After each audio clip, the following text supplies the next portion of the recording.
The FedEx guy just came in and I'm pretty sure he saw me. Goodbye, FedEx man. Stay safe. Stay healthy. Be happy. Hey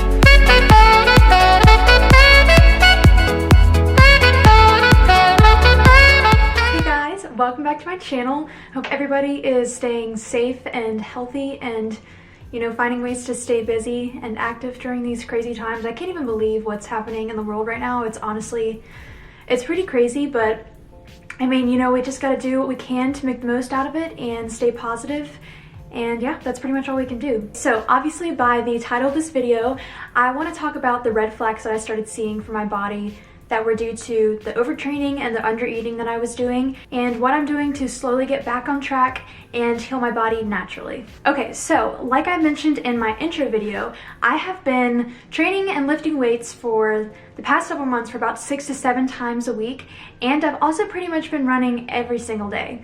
And you know, that could be even from just doing 1 mile sprints on the treadmill to, you know, interval runs. And then sometimes I'll just do even longer, easier runs where I'm not really focusing on pace or anything. I'm just running longer distances. And I would say I was running around 20 miles a week, which, okay, I know for advanced runners that's like literally nothing, but you know, for me at the time that was a lot. And during those months of pretty intense workouts and running, you know, I was also still eating around 1,700 calories because, I hate to say it, but I was seeing the results that I wanted to see. I was leaning out, I was seeing abs for the first time in like pretty much ever.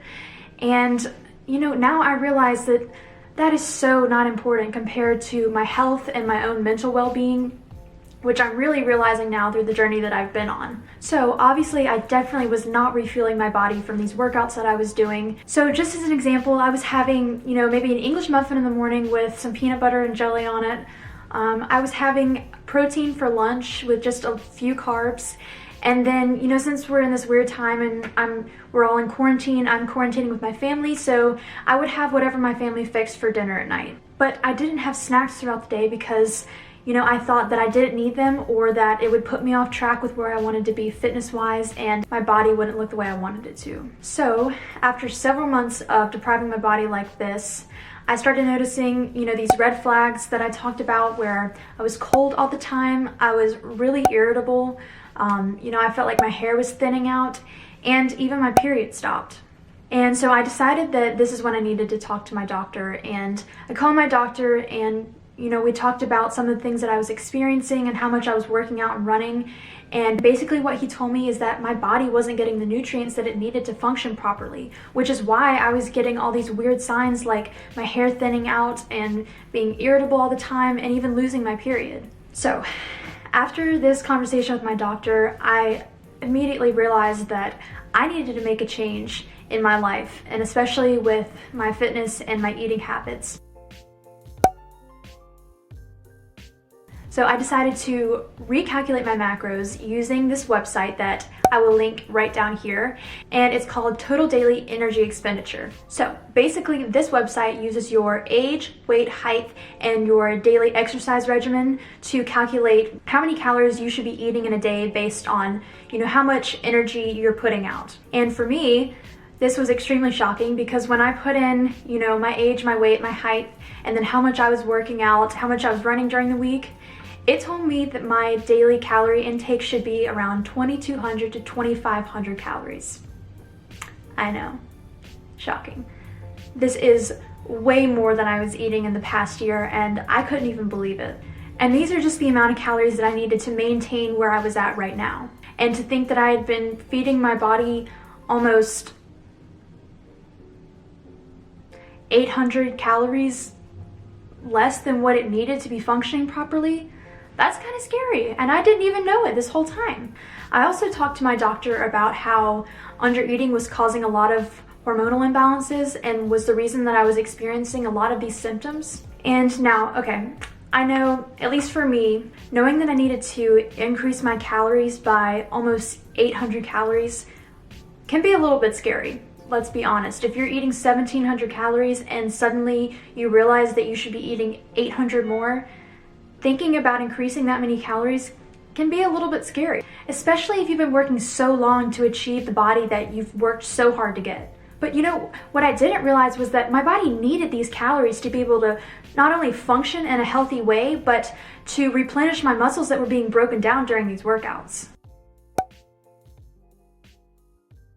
So with all of that being said, every 2 weeks now, I am increasing my calories by 100 calories, and I'm just seeing how my body responds. So obviously I'm not a doctor, and it's extremely important for you guys to speak to your own doctors if you're experiencing some of these symptoms from overtraining and undereating, so that you guys can work together to figure out what's right for you. But I'm here because I want to share my own experience with how I'm dealing with this and how I'm moving forward. Okay, so now today it is, May 21st, and I'm currently eating around 2,100 calories, which is crazy.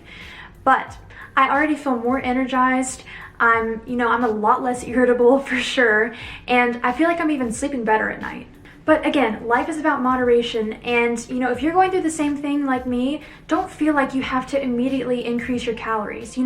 Just listen to your body and take things slowly, and you will get back to where you need to be.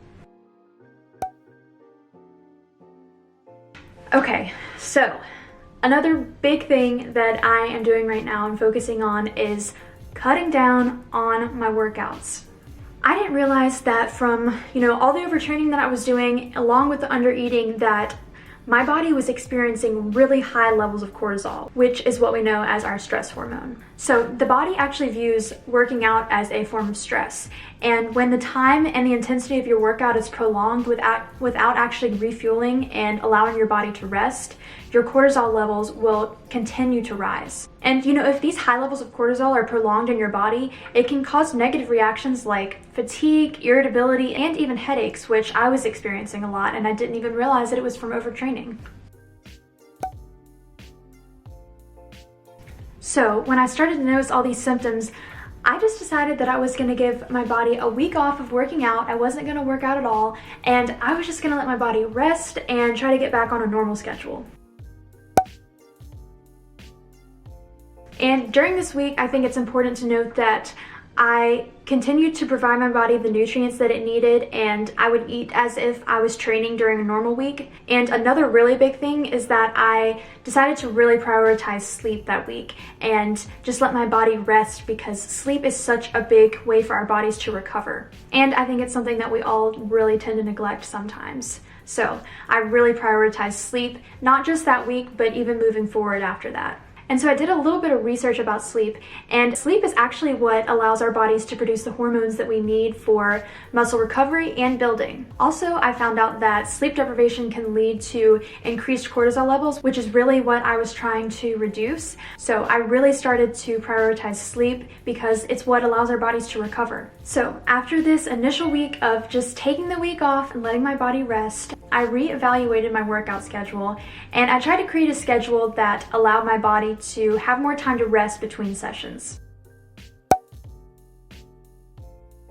I'm now lifting around 3 to 4 times a week, and I'm doing 1 lower body day, 1 upper body day, and then 1 full body cardio day.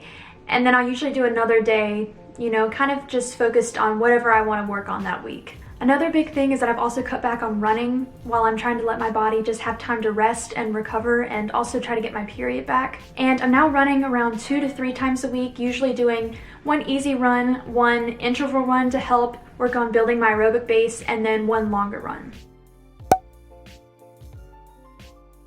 Okay, another tip that I would suggest for you guys, which I think has really helped me, I've decided to track my meals and my workouts with a journal, so I can actually physically see how much I'm doing in a day in terms of exercise, how many calories I'm eating, and also the types of foods that I'm eating. And what I think has really helped me with this is that you don't actually physically see how much you're putting your body through and how much you're eating or not eating until you physically write it down and you can look at it and see it. So having a journal or something like this just to write everything down and jot it down and being able to reference back to has helped me tremendously, and it's helped me to realize how much I was not fueling my body before and how much I was putting it through. Again, I just want to say that I'm not a doctor. This is what I've talked to my doctor and my natural doctor about, and we've decided together to help put me back on track. Always talk to your doctor first, but I just want to share what I'm doing to get back on track in the hopes that, I can help any of you guys who might be going through the same thing that I was going through a few months ago, and I just didn't realize what I was doing to my body at the time. So I hope you guys enjoyed the video. Let me know what else you guys want to see. I'm thinking about doing a what I eat in a day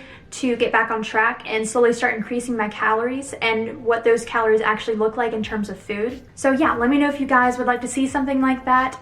And don't forget to comment down below. Let me know what you guys want to see, like the video, and subscribe if you think that this channel would be helpful for any of you guys. I really want to be here to help any of you guys in any way that I can and share the knowledge that I have through the experiences that I've gone through. So yeah, let me know what you guys want to see, and I can't wait to see you in the next video.